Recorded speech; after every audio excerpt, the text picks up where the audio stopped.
A partir de este momento, Radio Universidad de Chile da la bienvenida a La República de las Letras. Antonella Esteves, Patricio López, Alberto Mayol y Omar Sarraz los invitan a ser parte de esta nación letrada y democrática, en donde la conversación en torno a libros fundamentales es la excusa para juntarse con amigos, soñar y reflexionar sobre lo que somos y lo que podemos ser. Bienvenidos a La República de las Letras.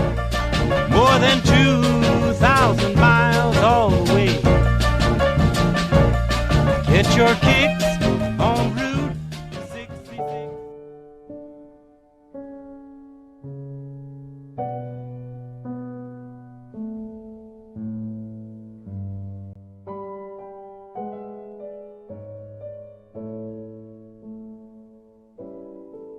Ser hombre o ser mujer. Ser hombre queriendo a un hombre, ser mujer queriendo a una mujer, ser niño queriendo a un niño, ser niña queriendo a una niña. El mundo debería ser más fácil, más simple. Como estas ecuaciones que armo en mi cabeza con estas dos orejas grandes que ya vuelan y que nadie podría imaginárselas en un adolescente. Ahora soy adolescente. Todo porque ahora empecé la edad del pavo. Qué fea palabra para pensar que uno se va poniendo viejo. Los pavos son gritones y tienen cara extraterrestres. No puedo pensar a quién se le ocurrió tamaña ofensa para los adolescentes. Ese es un pedacito de Papelucho Gay en Dictadura de Juan Pablo Sutherland, que sería nuestro libro de cierre para este ciclo de Memoria 50 años que hemos estado haciendo acá en la República de las Letras, donde hemos estado leyendo libros de muy distintos signos y tipo y estética para pensar esta conmemoración, y hoy día vamos a ir con este libro de Juan Pablo Sutherland, del que yo soy muy fan. Además lo quiero mucho, Juan Pablo, le mando un beso si nos está escuchando, así que parto declarando aquello. Le damos la bienvenida a nuestro queridísimo Omar Sarraz. ¿Cómo estás, querido Omar? Bien, querida Antonella, qué gusto verte. Y bueno, el frío se pasa en este momento. Sí, hace frío en Santiago de Chile, pero no es algo que sufre Alberto Mayol no. En este momento. ¿Cómo estás, Alberto? ¿Qué tal? La verdad es que sí lo sufro un poco porque en la noche mi esposa pone muy fuerte el aire acondicionado, así que... Pues lo podía apagar, ¿no? ¿No podía apagar el aire acondicionado? No, pero puedo apagar una sola zona. Ya, entonces está fresquito. Sí, está fresquito. Está fresquito. Sí. Entonces a veces tengo que abrir la ventana para que entre calor. Para generar el equilibrio. No bueno para el planeta igual, ese esfuerzo de contexto. Sí. Bueno, hemos hecho este ciclo donde hemos leído libros muy distintos. De esta misma colección, que es de alquimia, leímos el trabajo de Jonas Fernández, de Space Invaders.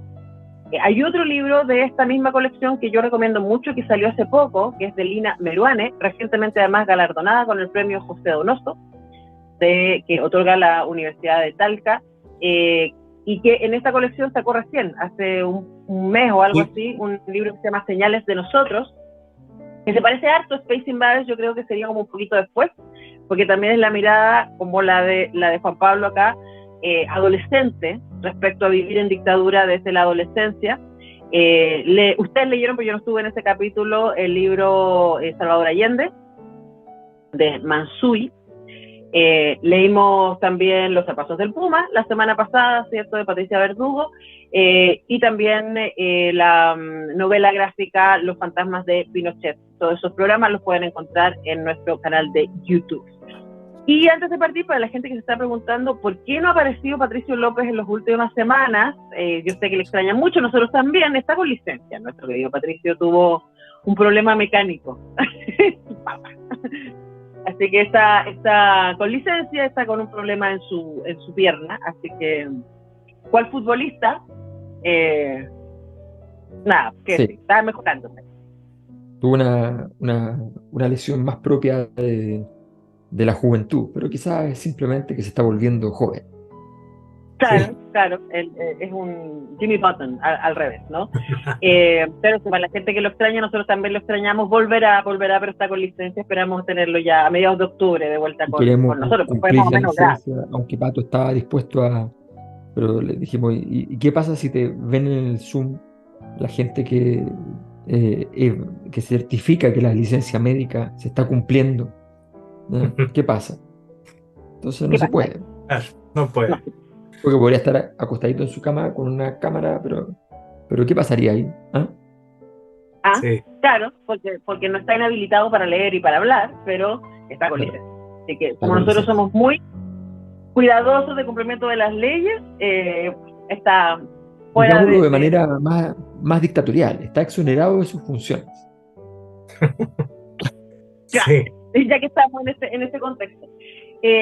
Bueno, Papelucho Gay en dictadura, yo decía que se asemeja un poco a lo que leímos de Space Invaders y a este libro que yo les recomendaba de la Lina Mervane, que también salió en esta colección, porque es un libro testimonial de la adolescencia en dictadura y en este caso también de una adolescencia que se descubre homosexual también en dictadura, ¿no? Entonces, ese cruce entre la atmósfera de miedo y de complejidad que vivía Chile en los 80, cruzada con todas las inquietudes propias de la identidad que aparecen en la etapa de adolescencia, ¿cierto? Además, en este caso, cruzada por un tema que tiene que ver con una situación de clase muy específica que él también describe y con una mirada respecto a el despertar del deseo, más que el despertar sexual, derechamente, ¿no?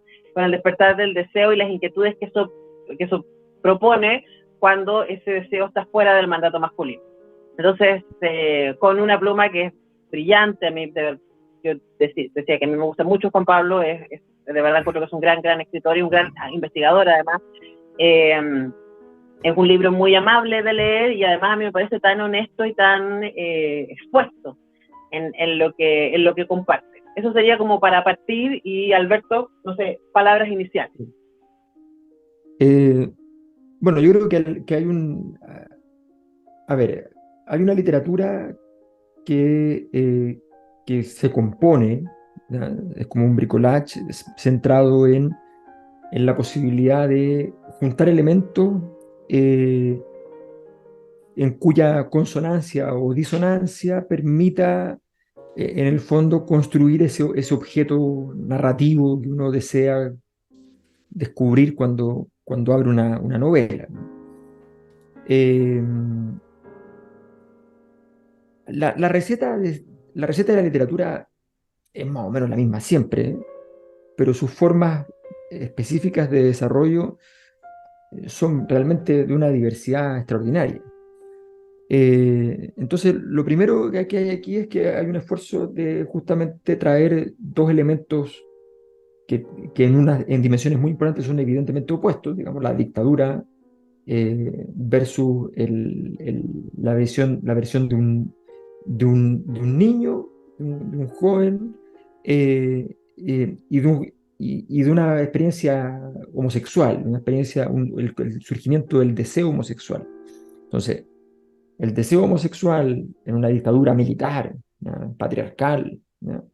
Eh, bajo la figura de este delgado y débil y frágil Papelucho, ¿ya? Eh, cuya autora premiada con el Premio Nacional en medio de la dictadura, todo este crisol tiene que producir un significado. Entonces, ese es el esfuerzo de composición que la obra desarrolla. Luego voy a explicar, cuando vayamos avanzando, voy a explicar qué rutas creo que funcionan mejor, qué rutas encuentro que no funcionaron tan bien. Pero básicamente a mí lo que me parece importante es primero dar cuenta de este marco, o sea, primero este marco de esta composición de los elementos de la cual tiene que surgir, deberá surgir entonces esta criatura que siempre es la propuesta narrativa para una novela, entre este Papelucho, la dictadura, la homosexualidad. Ojo, no es la dictadura solamente. La dictadura es el patriarcado, también el Partido Comunista es el patriarcado, ¿ya? Eh, entonces, tiene, tiene también en sus opuestos, ¿ya? En sus opuestos encontramos lo mismo. Entonces, claro, políticamente te produce una tensión importante, pero bueno, pero ese es como el elemento general que a mí me parece para esta valoración inicial. Omar. Claro. Bueno, es como dice Alberto, una especie de mosaico y cada piececita es un recuerdo. Es Papelucho Gay en dictadura por el parecido físico del protagonista con el personaje, y casi todos son recuerdos de adolescencia.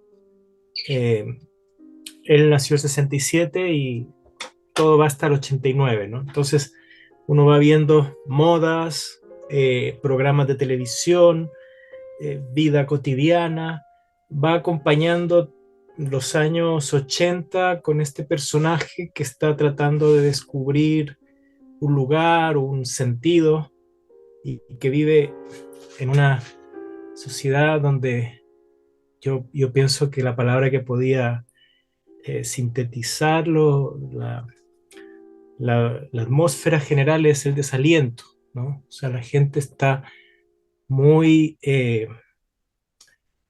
angustiada, asustada, decepcionada, eh, simplemente tratando de conformarse y de pasar, digamos, sin problemas, esperando que la situación cambie. Cosa que en alguna página dice Juan Pablo Sutherland,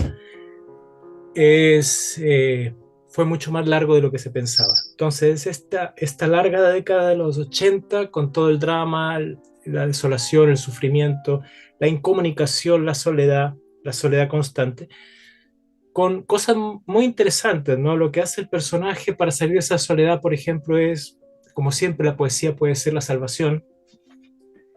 Ese encuentro con un Rodrigo Lira fantasmal, que se le aparece en unos poemas que él lee incesantemente después de haber estado leyendo, dice él, lo peor de la obra de Neruda, que podía ser incitación al nixoncidio y otras cosas. Entonces él descubre en Lira un compañero que se le aparece en diferentes momentos y que más o menos lo guía en este deseo de ser escritor.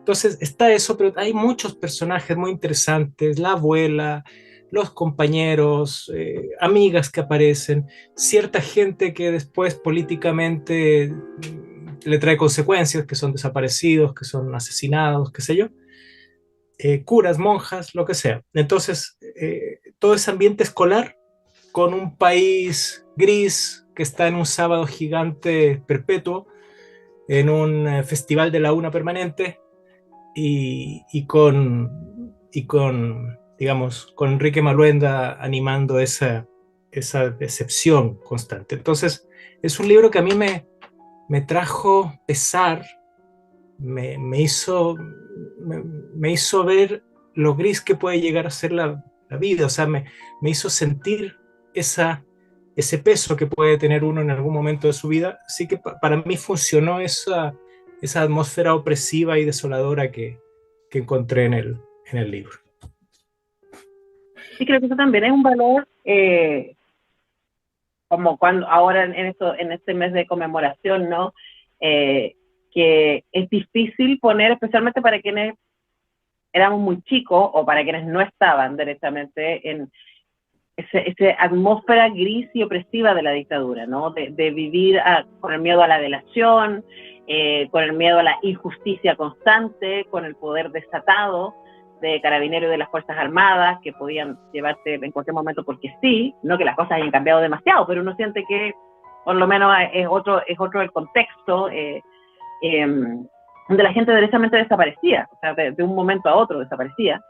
Y creo que este tipo de literatura, pensando también en las cosas distintas que hemos ido leyendo, también te devuelve esto, ¿no? Que es como un poquito la idea de la atmósfera, que no se puede dar con un dato. Podemos decir, hay esta cantidad de muertos según los informes, que son todas aproximaciones, hay esta cantidad de desaparecidos, esta cantidad de torturados, esta cantidad de gente exiliada, pero hablar de la manera de habitar el mundo, de lo que se transformó Chile, en términos de una atmósfera opresiva y un estado de ánimo gris constante, es este tipo de literatura más testimonial que te devuelve este tipo de experiencia.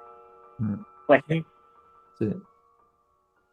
¿Vamos a tema? Vamos a tema. ¿Tienes temas, Alberto Mayor? Yo tengo, sí. Yo pensaba que la gran semántica del relato está en la sensación de ese mundo demasiado áspero, ¿no? Demasiado doloroso de habitar. Y en ese contexto, entonces, pensé en algo como Trátame suavemente de Soda Stereo. Además muy ochentero, digamos, ¿no? Sí, ochentero.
me dicen niño elefante, y no recuerdo el golpe militar.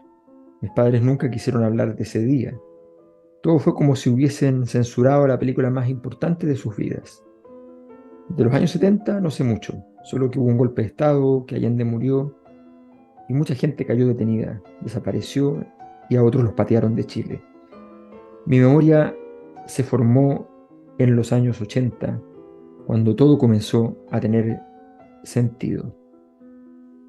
Esto es Papelucho Gay en dictadura, esta noche en la República de las Letras con Juan Pablo Sutherland. Es lo que estamos leyendo. Ahora, yo tengo una pregunta para ustedes respecto a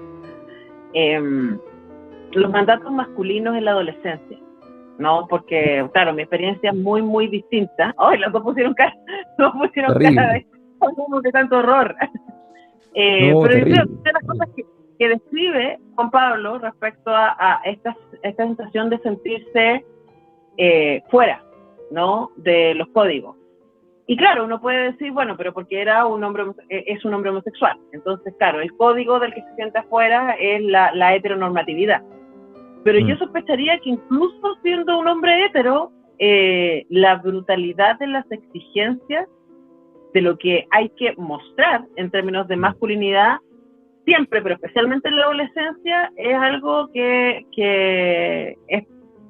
puede ser tan exigente como traumático. No sé, ustedes me contarán. Cuéntenme, por favor, para ilumínenme. ¿Qué te puedo decir? Horrible. O sea, es que, a ver, mira, o sea, podría hablar largamente, pero solamente voy a decir que, por de pronto, por ejemplo, toda la forma de comunicación, ¿ya? de la heteronormatividad, sobre todo la juvenil, ¿no? Sobre todo la juvenil. Por ejemplo, yo nunca en mi vida, nunca he soportado los piropos. ¿Ya? No los soporto. O sea, de niño, que yo me acuerdo perfecto escuchar en la calle un piropo y encontrar que ya era lo peor. Entonces, pero eso era una especie de mandato. O sea, el que no piropeaba,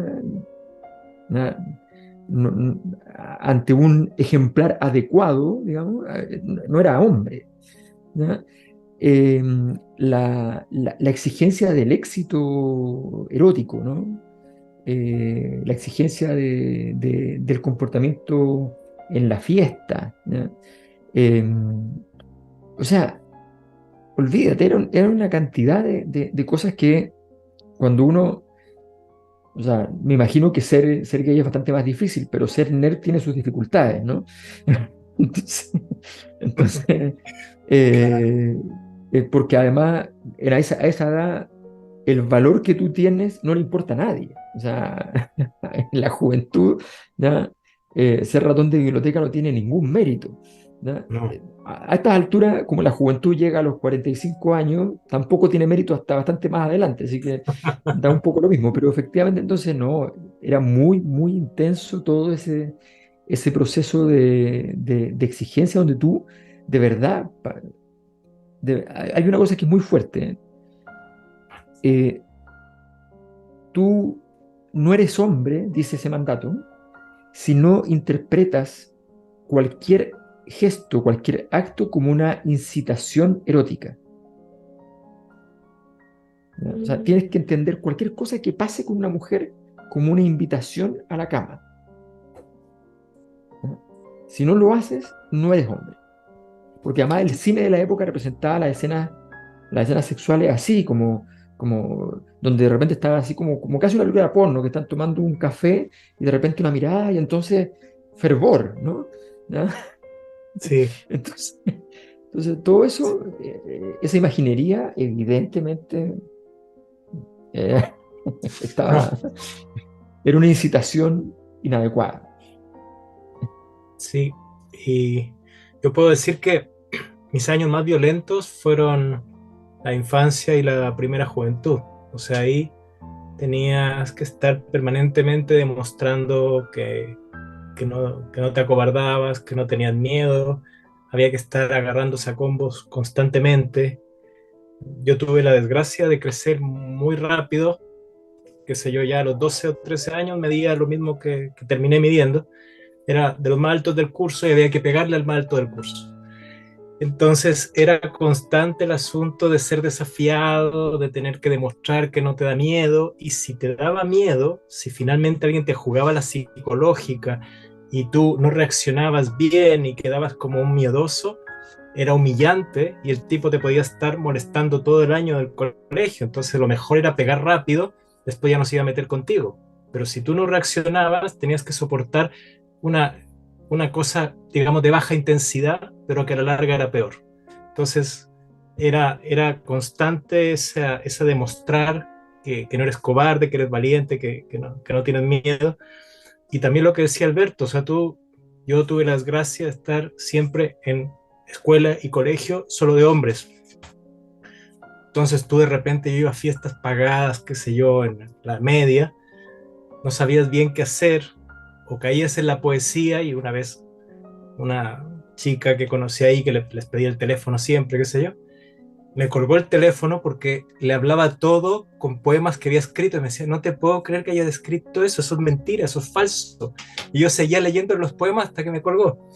Entonces, eso por un lado. O por otro lado, estás bailando, dices, ya bailé una vez, ella quiere bailar otra vez, y a la tercera, ¿qué hago? Lo que decía Alberto, uno se sentía como que estaba empujado a ir más allá.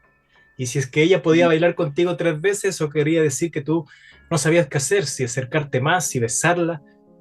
Entonces, todas esas presiones eran realmente agobiantes, y yo creo que no he tenido nunca un peso psicológico tan grande como el que tuve desde los, qué sé yo, 8 o 9 años cuando tenía que pelear, hasta los 15 o 16 cuando tenía todo esto de pelear y ir a fiestas y demostrar que, o sea, hacer algo, comportarme de manera adecuada con una mujer, pero sin saber cuál es la manera adecuada.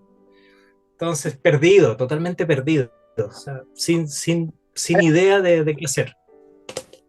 Ahora es interesante porque es como Eros y Tánatos puestos a prueba, ¿no? O sea, como cualquier incitación o es del sexo opuesto, porque tiene que ser del sexo opuesto, que es un poco lo que dice Juan Pablo Sutherland en el libro, ¿no? Es una incitación al erotismo, y si es de tu mismo sexo es una incitación a la violencia. Y claro, yo he estado pensando mucho en la masculinidad esta semana, entre que hice una clase sobre masculinidad en el diplomado que estoy haciendo clases, estaba leyendo esto, estoy leyendo el libro de Pedro Uribe, que salió hace poco, Masculinidades. Entonces pensaba en esto que dice Rita Segato, básicamente, de que la masculinidad no es algo que se adquiera en algún momento. Tipo, a nosotras nos llega la menstruación y nos dicen, ya eres una mujer. Sí, listo, eres una mujer porque te puedes reproducir. O sea, ahí está tu identidad, ¿no? Te lo dicen muy claramente.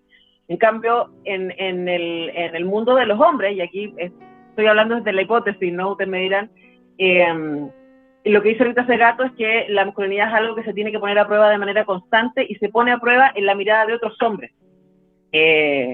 Porque es a los otros hombres a los que tú tienes que convencer de que eres digno, de que eres un... No es como bar mitzvah, listo, estás listo, ya eres un varón, ¿no? Sino que es algo que se pone constantemente a prueba a través de estos dos referentes que son externos, la violencia y la seducción. Sí, estoy agotado. Lo que pasa es que... Ojalá que ahora ya no sea así, ojalá que la cosa esté cambiando.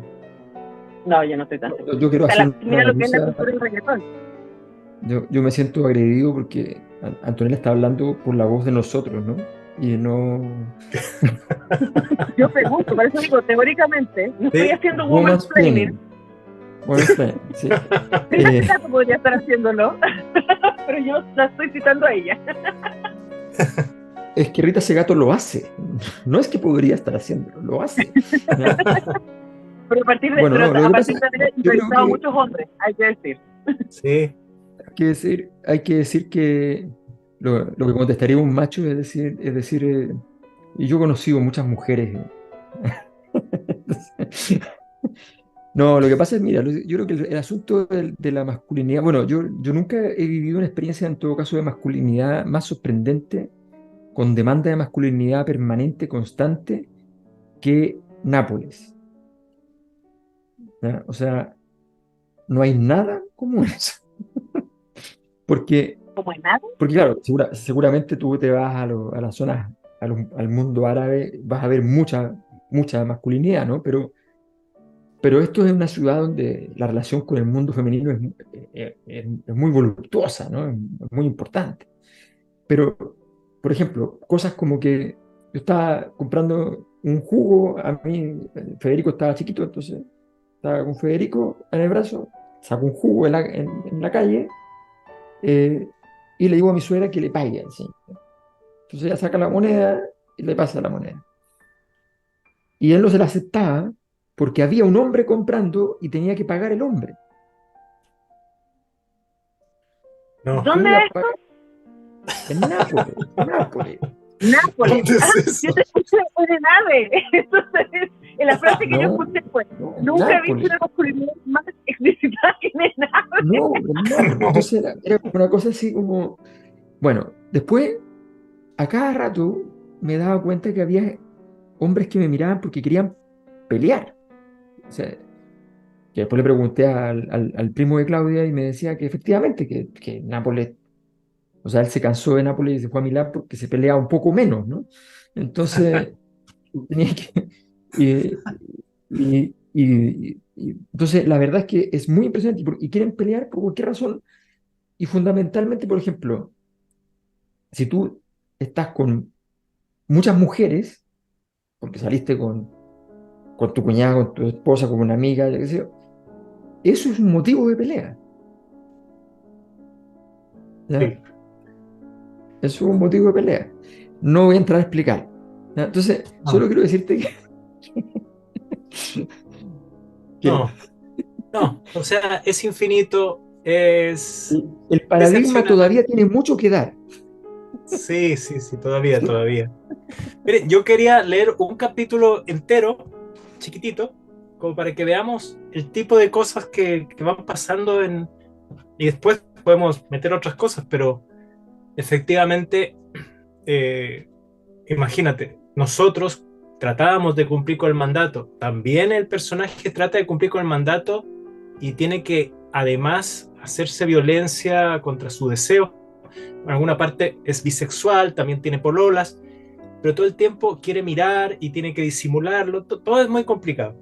Bueno, aquí está la pobreza también, está la militancia, la madre era del MIR, el papá era comunista, se separó de su mamá, se fue al norte, ella se quedó con un socialista con el que nunca tuvo una buena relación, él no entendía cómo la madre podía estar con este hombre, veía a su padre cada mucho tiempo, entonces el padre era solo una postal, algo que le causaba mucha pena también. O sea, además de todo lo que estamos contando, la separación, la lejanía del padre, los hermanos también incomunicados entre ellos, esa cosa muy... También pasa mucho eso, que entre los hombres al menos, yo no sé cómo sea entre las mujeres, pero entre los hombres, los hermanos son casi como mundos paralelos. Es muy difícil interactuar a cierta edad con tu hermano, ¿no? Entonces también él tiene otros hermanos. Pero bueno, aquí hay un capítulo donde dice, no se fía, pido fiado, no quiero ir, mamá me obliga, quiero salir corriendo. A mi hermano le da vergüenza pedir fiado a la señora Rosa de la esquina. Mi madre me mira a mí, yo miro a mi hermano y él tiene cara de pena. Yo miro el suelo y pienso que estoy jodido, rematado de jodido. Tendré que tomar la libreta, soy más tímido que mi hermano mayor, pero por una extraña razón no tengo vergüenza en este punto. Solo miro a la señora Rosa, le llevo la libreta, me mira sin ánimo y pregunta ¿qué llevo? Medio litro de aceite, 5 marraquetas, olvidé la botella del aceite, un paquete de cigarrillos Liberty para mi mamá, una caja de sopas Ipal que es muy cara, me gusta la sopa de arvejas.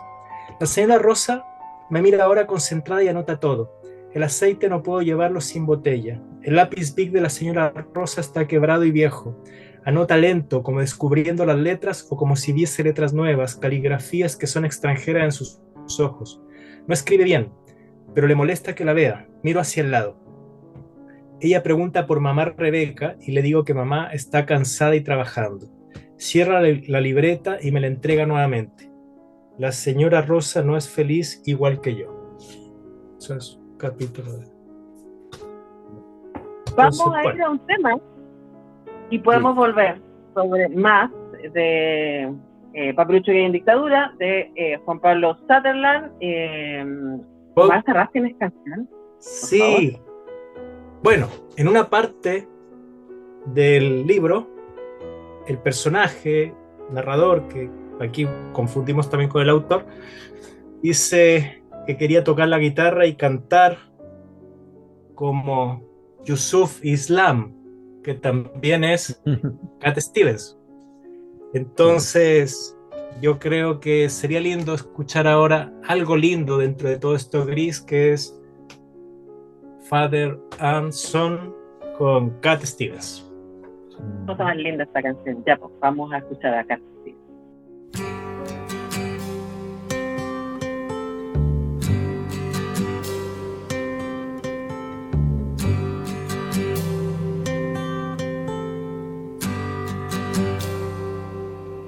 It's not time to make a change.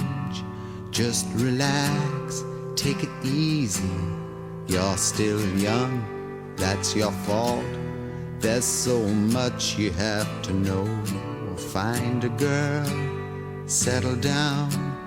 If you want, you can marry. Look at me, I am old, but I'm happy. I was once like you are now, and I know that it's not easy to be calm when you found something going on. But take your time, think a lot. Why, think of everything you've got, for you will still be here tomorrow, but your dreams may not.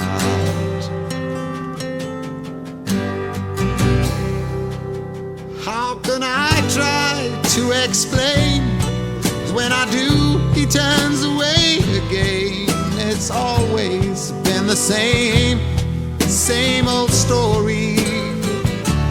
From the moment I could talk, I was ordered to listen. Now there's a way, and I know that I have to go away. I know I have to go.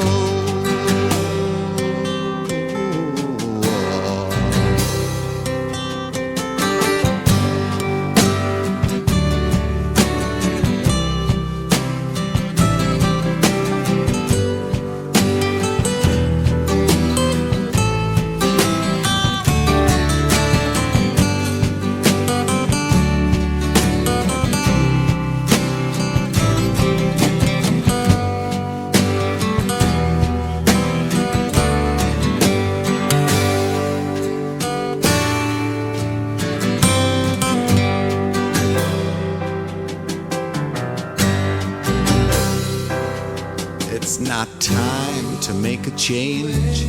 Just sit down, take it slowly. You're still young, that's your fault. There's so much you have to go through. Find a girl, settle down. If you want, you can marry. Look at me, I am old, but I'm happy. Times that I've cried, keeping all the things I knew inside. It's hard, but it's harder to ignore it. If they were right, I'd agree, but it's them they know, not me. Now there's a way, and I know that I have to go away. I know I have to go.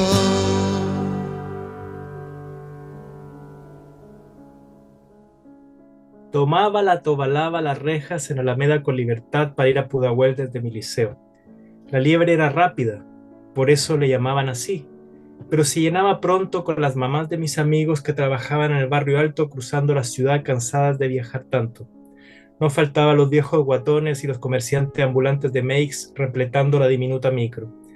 Ese paisaje me resultaba agobiante, era gris, me sentía en Medio Oriente, en el Líbano, como en una ciudad en guerra. Veía a todos corriendo a sus casas para intentar tener una vida normal.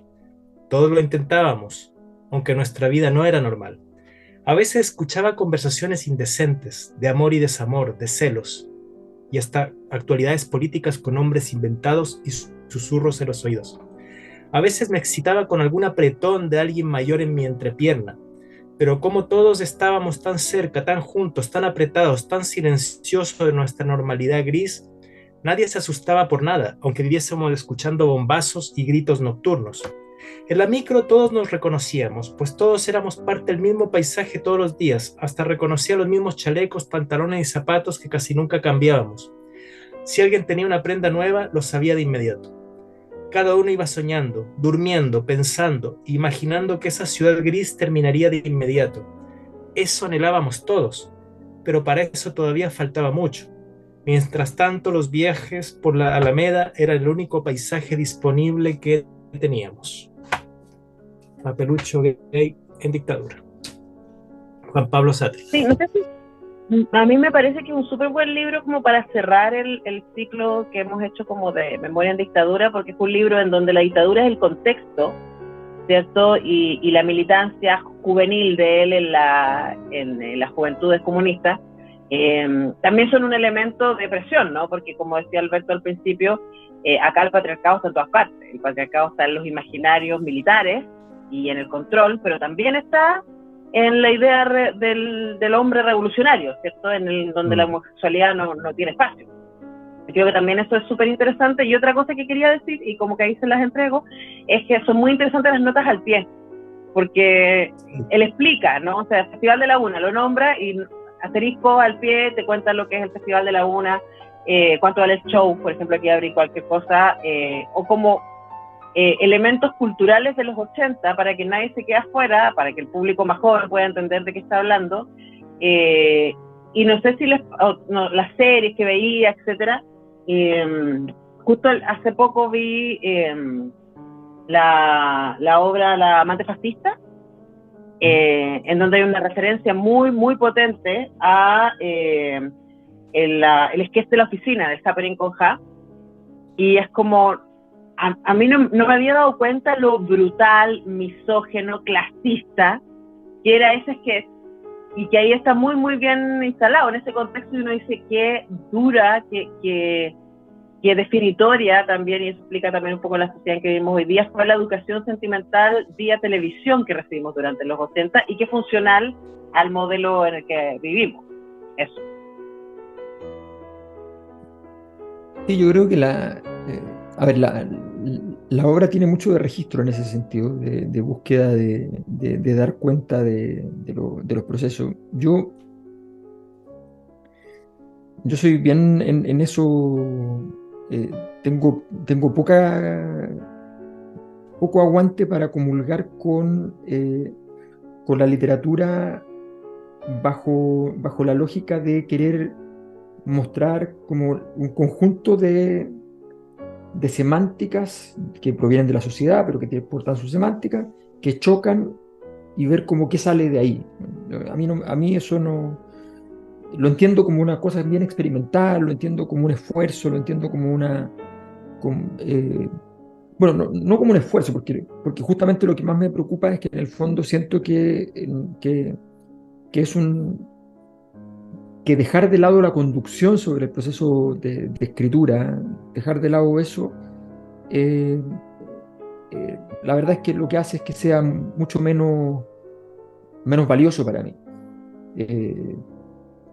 Yo siento que la literatura actual le pasa mucho esto de que hacen un bricolage para poder construir un proceso de significación.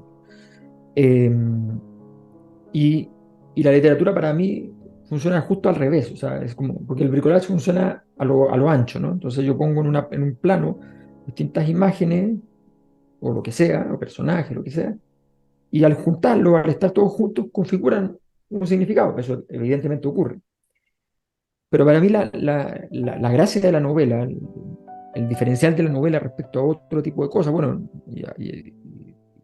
y también hay cosas en las que se parece al respecto de las artes, es las capas sedimentarias, o sea, ir de arriba hacia abajo, ¿ya? Y ver una realidad arriba que esconde hacia abajo un conjunto de otras realidades. Porque si yo voy y básicamente digo, este soy yo en medio de este mundo bricolaje donde yo sufro, padezco, y padezco frente a esta realidad externa que es abrumadora, a mí no me parece interesante. Yo soy más de tragedia griega. En la tragedia griega uno participa de su tragedia, uno produce su tragedia. A mí las cosas a mí en la vida, no sé, las cosas que más me han hecho sufrir son aquellas cosas donde yo, con conciencia o sin conciencia, participé en mi propio crimen, ¿no? O del crimen de otra persona a quien quiero, y eso es lo que me parece más duro. Que me pase algo porque el contexto es duro, es doloroso, ¿ya? Pero siempre sientes un alivio, ¿no? El alivio de saber de que el mundo te lo hizo, el mundo físico, el mundo social, lo que sea, pero algo externo. Y de alguna manera sufres, por supuesto. Físicamente duele lo mismo, pero psicológicamente creo que es muy distinto. Entonces a mí no me atrapa mucho la obra que funciona en ese código. Y siento que ese padecer frente a lo externo, a mí como narración me interesa menos. Y eso me costó respecto del libro.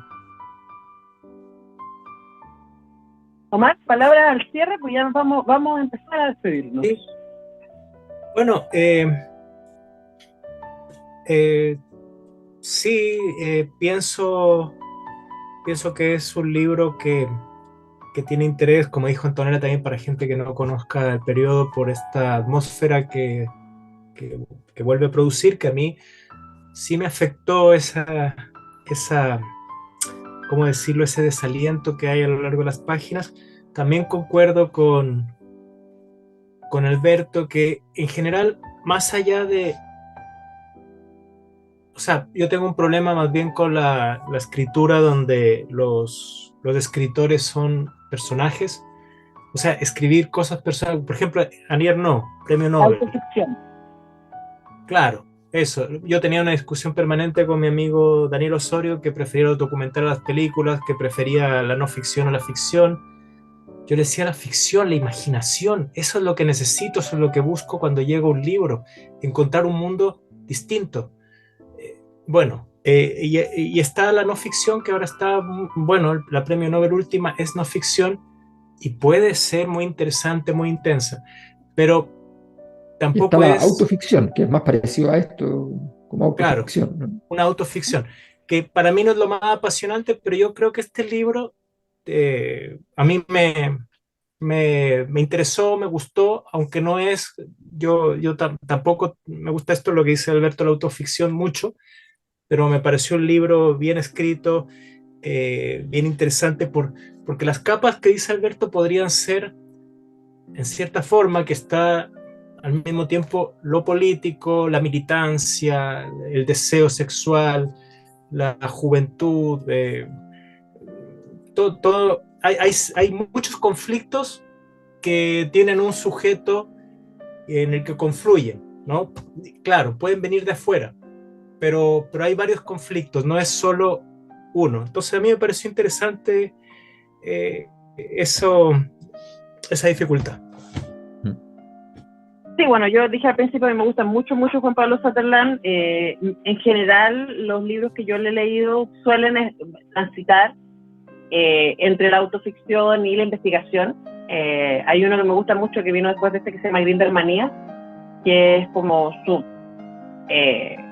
relatar, ¿cierto?, su experiencia en esa aplicación de citas gay, y al mismo tiempo la cruza con como estudios académicos. Me parece que es un libro súper interesante este es como más claro que va desde un lugar y tiene que ver con este testimonial, ¿no?, que es un poco esta colección de Alquimia Editores, que es donde pueden encontrar este Papelucho Gay en Dictadura. Antes de despedirnos, Alberto Mayol, tú sabes lo que tienes que hacer. Tengo mis obligaciones que cumplir. Librería Clepsidra está ubicada en el corazón de Ñuñoa, allí donde usted encuentra el café sin cafeína con almendras. Allí, eso que llaman Ñuñoa, es el lugar donde las más antiguas tribus ya tomaban café de almendras. Allí se encuentra entonces Clepsidra. Clepsidra, José Pedro Alessandri 94, Macul 94, justo a la salida del Metro Chile-España, en su vereda oriente, justo al frente de lo que ya no está ahí, pero su fantasma sigue ahí, el club de jazz. Ahí está la librería Clepsidra, de autobús en la puerta prácticamente, también. Ubicación inmejorable, y un escaparate que cumple la labor de decirle al público que va pasando que la vida puede ser mejor que subirse al metro, puede ser mejor que andar en la micro, puede ser mejor que desear un club de jazz que ya no existe, ¿ya? Y usted puede hacerlo eso sin vivir la vida, porque no se desgaste en eso. Léala, ¿ya? Léala porque es mucho mejor, ¿ya? Y entra a la librería, vea el escaparate, revise, vea adentro, sorpréndase con, además, las oportunidades que ofrece la mesa de trabajo, ¿ya?, de Omar. Allí usted puede encontrar muchas cosas. Y bueno, y si todavía hay algo que le resuena, que necesita, que no lo tiene, pregúntele a Omar, y Omar va a ir a buscar abajo y volverá con aquello. Y si aún así las cosas están difíciles, pídaselo por el teléfono, o pídaselo por internet, muy fácilmente, sin tener que mencionar palabras a nadie, que también hay gente para ello, ¿ya? Y a través de internet usted puede seleccionar el libro de la base de datos de Clepsidra y, por supuesto, pagarlo ahí mismo, y le llega a su casa en tiempo récord. Todas estas formas las hemos implementado en nuestra existencia, Antonella, yo, Patricio, y tantos cientos y miles de personas, sobre todo ñuñoínos. Clepsidiano Cari. Bueno, con esta información clave, y sigan a Clepsidra en sus redes sociales, tiene un hermoso Instagram siempre muy informado, donde además de regalarnos poesía, también nos muestran cuáles son las novedades que están llegando a Clepsidra, así que síganlo en sus redes sociales. Si van ahí, aprovechen de saludar a Omar, pídanle que les firme el libro que quiera, que hayamos hecho La República o no. Omar feliz siempre deja su autógrafo todos los libros del mundo. Es increíble que firmo libros de Alberto Mayol, firmo libros de cualquier autor clásico. O sea, agradezco a la gente el fervor inmerecido, y me sorprendo del cariño y del agradecimiento, que más bien es el que sentimos nosotros hacia la gente que expresa toda esa simpatía y esa cercanía, porque es sorprendente poder llegar y que nos escuchen en su casa y que tengan ese cariño con nosotros, así que lo agradecemos mucho. Por supuesto, por eso estamos aquí un sábado en la noche, imagínense. Así que les dejamos abrazos, besos, y nos encontramos la próxima vez. Chau. Adiós. Chao.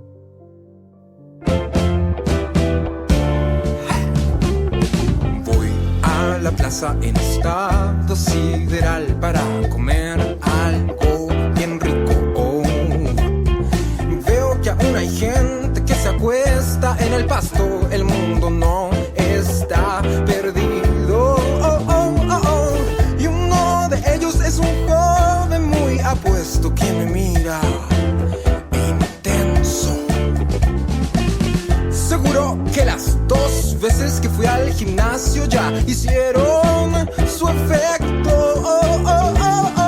Me suda hasta el codo por el nervio. Algo va a pasar, estamos cerca, y él apunta a mi camisa y pregunta si no había en la tienda una que no fuera de mujer. ¡Qué original! Casi voy a llorar. ¿Cuántas veces nos dijeron anda como hombre, juega como hombre? Llenan huecos con sus miedos, habla como hombre.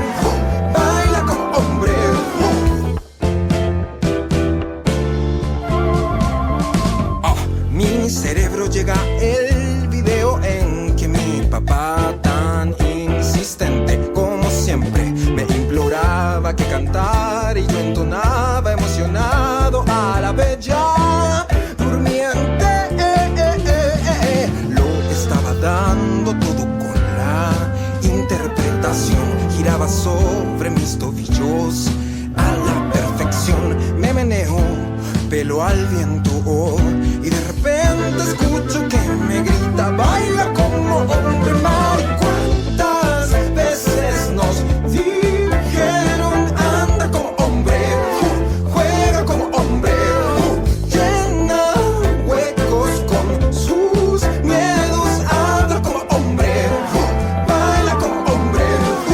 ¿Cuáles ropas tengo que ocupar para que tú estés en paz? ¿Cuántos pasos nuevos nunca más se van a poder bailar? Molesta tanto como quieras, ya no te vamos a escuchar, ya no te vamos a escuchar. ¿Cuántas veces nos dijeron anda como hombre, juega como hombre, llena huecos con sus miedos, habla como hombre, baila como hombre?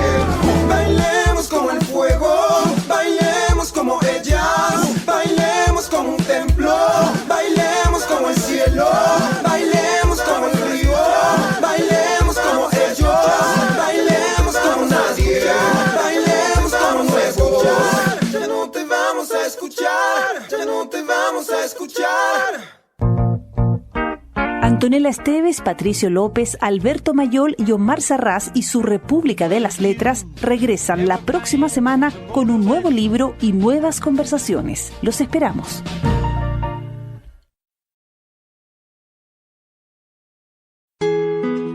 Librería Clepsidra.